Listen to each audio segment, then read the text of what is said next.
Time travel यानी कि समय यात्रा। हम अभी भी समय यात्रा कर रहे हैं, हम प्रेजेंट को अभी भी छोड़ के फ्यूचर की तरफ बढ़ रहे हैं। लेकिन मैं क्या बोलूं कि हम अपने अतीत में भी जा सकते हैं, और वो भी एक स्पेशल टाइप के ब्लैक होल में, जो कि हमें सर एल्बर्ट आइंस्टाइन की general theory of relativity predict करती है। जिस स्पेशल टाइप के ब्लैक होल को हम स्पिनिंग ब्लैक होल भी बोलते हैं, उससे हम अपने अतीत में जा सकते हैं। वो बात अलग है कि हम अतीत में जाके कुछ चेंज नहीं कर सकते, लेकिन अतीत में क्या क्या हुआ था इसकी पूरी जानकारी हम इस टाइप के ब्लैक होल से पास्ट टाइम ट्रेवल करके ले सकते हैं। तो इस पास्ट टाइम ट्रेवल को समझने से पहले हमें लाइट होन का कंसेप्ट समझना होगा। दोस्तों, हमारे डेली लाइफ में एक्स वाई और जेड कोऑर्डिनेट होते हैं, लेकिन हम एक्स वाई जेड कोऑर्डिनेट के साथ साथ टाइम में भी मूव करते हैं। इस वजह से हम एक डायमेंशन को हटा के टाइम की डायमेंशन कर देते हैं। इसका हम क्यों करते हैं? क्योंकि हम फोर्थ डायमेंशन को विजुलाइज नहीं कर सकते अपने ब्रेन से। इस वजह से हम एक्स और वाई और एक टाइम की डायमेंशन को भी ले लेते हैं। अब क्योंकि टाइम एक टाइम की डायमेंशन है और एक्स वाई डिस्टेंस की है, तो हम टाइम को भी डिस्टेंस में चेंज कर देते हैं, जो कि सिंपल सा फॉर्मूला होता है distance equals to speed into time. तो यहाँ पर डिस्टेंस की वैल्यू सी इंटू टी हो गई। अब यहाँ पर सबसे बड़ी हमें नोट करने वाली बात यहाँ पर ये है कि अगर कोई ऑब्जेक्ट है जो कि रेस्ट पे है, यानी कि वो कोई भी डिस्टेंस कवर नहीं कर रहा, तो सिर्फ टाइम में ही आगे बढ़ेगा। तो वो कुछ इस टाइप का पाथ, अभी जो आप स्क्रीन पे देख रहे हैं, वो इस टाइप का पाथ लेगा कि वो सिर्फ एक स्ट्रेट लाइन में चलेगा, क्योंकि वो किसी एक्स और वाई या कोई भी डिस्टेंस में आगे नहीं बढ़ रहा, बल्कि वो सिर्फ समय में आगे बढ़ रहा है। उसकी एंट्रोपी लगातार बढ़ रही है, तो इस वजह से वो समय में आगे चल रहा है और इस वजह से वो कुछ ऐसा चलेगा। और अगर वो सिर्फ एक्स और वाई में चल रहा है तो टाइम में नहीं चलेगा। लेकिन यहाँ नोट करने वाली बात ये है कि ज़्यादातर ऑब्जेक्ट डिस्टेंस में भी चलते हैं और टाइम में भी। तो अगर कोई ऐसा करता है तो उसके लिए हमें सबसे पहले लाइट से समझना होगा। जब एक लाइट को अगर हम इंसिडेंट करते हैं तो वो कुछ इस टाइप का एक कोन बनाती है। ऐसा क्यों करती है? क्योंकि लाइट जो है वो डिस्टेंस में भी चलती है और टाइम में भी, तो वो कुछ इस टाइप का एक कोन बना देती है। अगर हम इस कोन का एरिया वॉल्यूम निकालें तो हमें पूरा फ्यूचर लाइट कोन मिलता है, और इसको हम इवेंट भी बोलते हैं।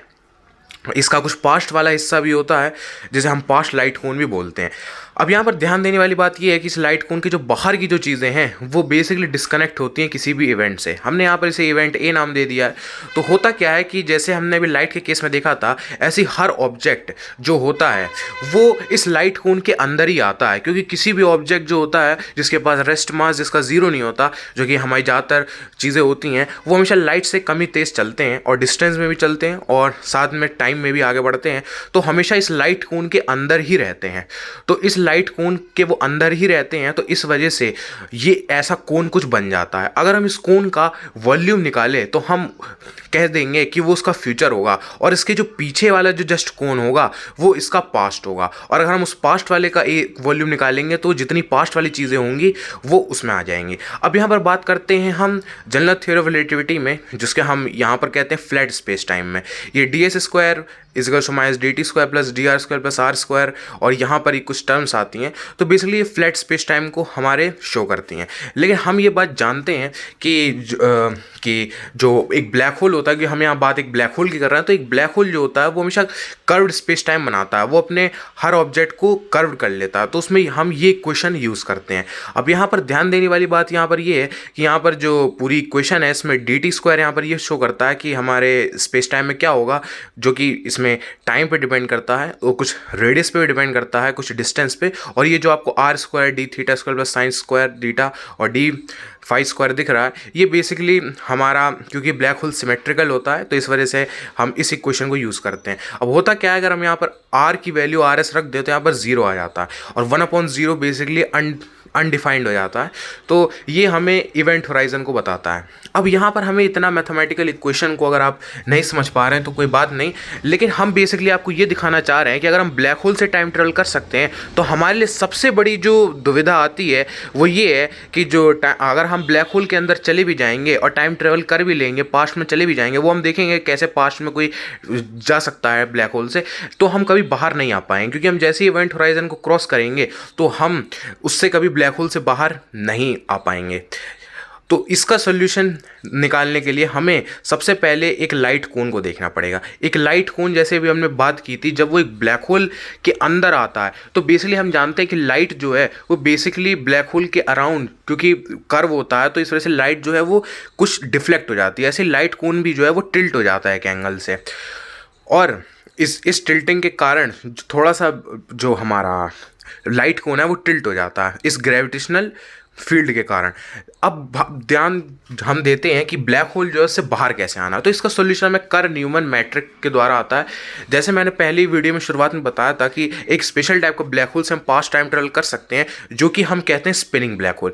दोस्तों कर्व न्यूमन मैट्रिक हमें एक स्पिनिंग ब्लैक होल के बारे में बताता है कि जब एक ब्लैक होल रोटेट करने लगता है, यानी कि उसका कुछ एंगुलर मोमेंटम होगा, जैसे कि एक लट्टू होता है, तो वैसा ही एक ब्लैक होल जब रोटेट करने लगता है, अपने स्पिन करने लगता है, तो उसे हम स्पिनिंग ब्लैक होल कहते हैं। और उसकी मैथमेटिकल इक्वेशंस को हम कर्व न्यूमन मैट्रिक के द्वारा सॉल्व करते हैं। इस टर्म्स को आप देख सकते हैं, यहाँ आर रेडियस, सोशल रेडियस और इन सब पे डिपेंड करता है। तो यहाँ पर हमें एक बहुत ही ज़्यादा इंटरेस्टिंग चीज़ देखने को मिली दोस्तों। अब ये इंटरेस्टिंग चीज़ क्या थी उसके बारे में हम बात करने वाले हैं, और वो ये है कि अगर हम पूरी मैथमेटिकल इक्वेशन को सॉल्व करते हैं तो हमें ये बात पता चलती है कि अगर एक ब्लैक होल, एक स्पिनिंग ब्लैक होल का एंगुलर मोमेंटम काफ़ी ज़्यादा हो, यानी कि वो बहुत ज़्यादा तेज स्पिन करे, तो उसका जो इवेंट होराइजन है, यानी कि जो इवेंट होराइजन है उसका, वो खत्म हो जाता है, यानी कि वो एक सिंगुलैरिटी बसती है वहाँ पर। और हमने भी देखा था कि अगर किसी ऑब्जेक्ट का इवेंट होराइजन ही एक मेन दुविधा होती है, और यहाँ पर अगर इवेंट होराइजन नहीं है, इसका मतलब ये है कि हम उस ब्लैक होल के अंदर जा तो सकते हैं, टाइम ट्रेवल भी कर सकते हैं, और हम उस ब्लैक होल से बाहर भी आ सकते हैं, क्योंकि इसके पास इवेंट होराइजन नहीं है। अब हम बात करते हैं कि पास्ट टाइम ट्रेवल होता कैसे है। तो देखिए यहाँ पर ध्यान से देखिए, जब एक फ्यूचर, यहाँ देखिए एक फ्यूचर जो लाइट कोन है, जब ये जाता है, मतलब पूरा लाइट कोन जब ब्लैक होल के अंदर जाता है तो स्पिन करने लगता है, जैसे भी आप वीडियो में देख सकते हैं। तो होता क्या है कि पूरा एक चक्कर काटने के बाद जो फ्यूचर का जो इवेंट है वो पास्ट इवेंट के साथ मिक्स हो जाता है। एक बार आप फिर से देखिए, जैसे मान लीजिए यहाँ पर ये लाइट कोन है, रोटेट कर रहा है, तो इस रोटेट के कारण ये जो फ्यूचर वाला ब्लू ब्लू पार्ट है, ये पास्ट के, देखिए यहाँ पर ये पास्ट के जो लाइट कोन है इससे जाके मैच कर जाता है, यानी कि हम जो फ्यूचर का जो इवेंट है वो धीरे धीरे करके पास्ट वाले लाइट कोन पे जाके लग जाता है, जिससे फ्यूचर में हम सीधे, मतलब कि हम टाइम ट्रेवल करके पास्ट में पहुंच जाते हैं, जैसे आप देख सकते हैं। तो ये होता कैसे है कि जो फ्यूचर का जो इवेंट है वो रोटेट करते हुए पास्ट के इवेंट से जाके मिल जाता है। तो हम कह देते हैं कि हम यहाँ पर टाइम ट्रेवल कर चुके हैं और हम पास्ट में, यानी कि अतीत में पहुँच चुके हैं।